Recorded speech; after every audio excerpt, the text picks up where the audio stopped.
So Google has released its most searched phrase for last year, 2021, and that was how to heal, which I think is really interesting. And it got me thinking a lot about, well, what does it actually mean to heal? What does that look like or feel like? And what has been my own experience of this? And why do I now work in and offer the modalities that I do? So I thought I would reflect and share a little in the video ahead.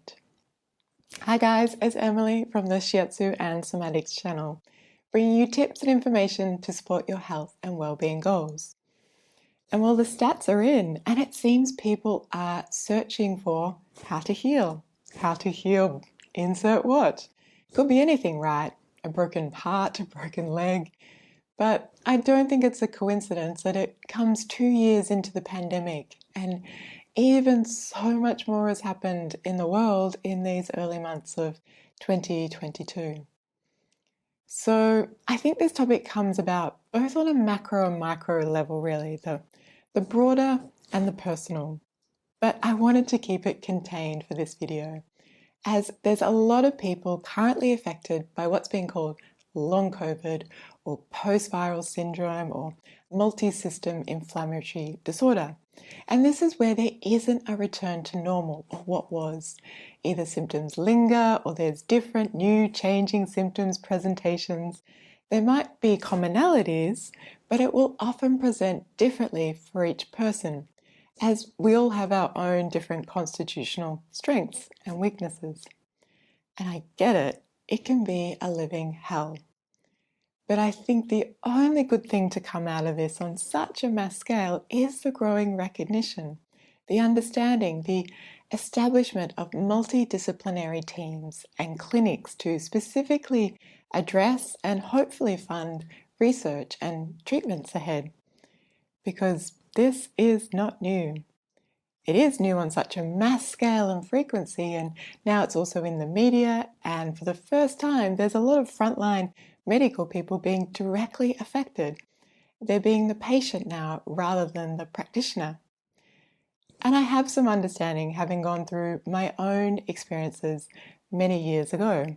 It's a big part of why I became a practitioner and how I came to these modalities. I was curious and I studied the things that were working for me. But this idea of how to heal is an interesting one, as along the way there usually needs to be a conversation about what healing is or might look like for an individual, realistically at that point in time. To heal suggests to recover, and maybe some things can't be changed or go back exactly or be brought back. I see healing a bit like the Japanese art of kintsugi, where rather than discarding broken pottery, a plate or a vase, it's repaired and put back together using gold or precious metals. It embraces the flaws or imperfections, and it shows and celebrates something that is both beautiful and strong. It's quite a metaphor for the healing journey, and as much as I hate that term journey, healing usually is. Because we often have this baseline idea of what and who we think we are. And for me, life as I knew it had changed. And I tried really hard to overcome it, to get back to the before version of me, to what I thought I could or should be, that baseline. I was both fighting not to become it, while forcing to try to overcome it. And it wasn't working. It was exhausting. And things were just getting worse. And at some point, I stopped, probably out of exhaustion. I gave in to that sense of surrender, that very beautiful, ugly moment of acceptance. That right now, that this might be the new normal, or at the very least, it's probably going to be different. Different to before, different to other people, different perceptions and expectations, whether your own or others. There's going to be some days that are hard and some that are better. And there was a lot of swearing too. I think the latest well-meaning self-help book got thrown against a wall. But in a weird way, from this point, things started to shift and improve a bit, which is kind of where I wanted to get to in the video today. It's a journey, right?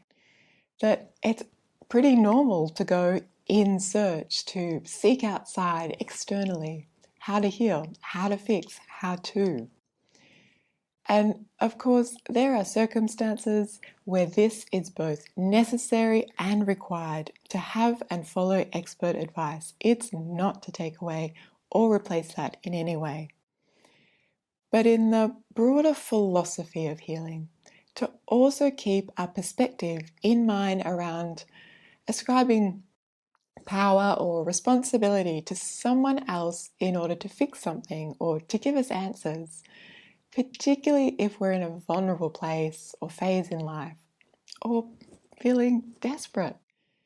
Because when life upends, it can be or feel a very unempowering experience. And there are some fantastic external supports and experts out there that can help guide us or facilitate whatever our processes might be or need.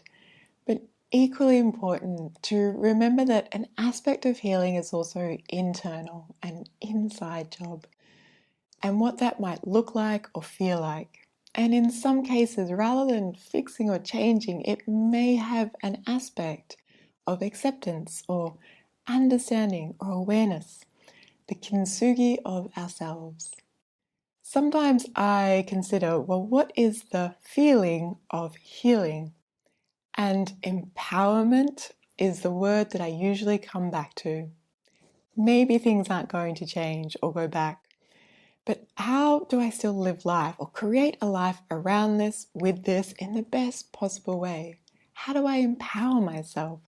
What does that look like? What tools or techniques might support this? How do I trust and become my own expert from the inside out? For me, I went on to study some of the modalities that were working for me and where I also saw value in being able to share it with others. And these are primarily touch-based and movement-based practices. So next up, we're going to look at the power of touch and the role it can play in healing, followed by what I found to be a gentle yet effective and empowering movement system in somatic movement or clinical somatic education. So I hope you'll join me for the next installments.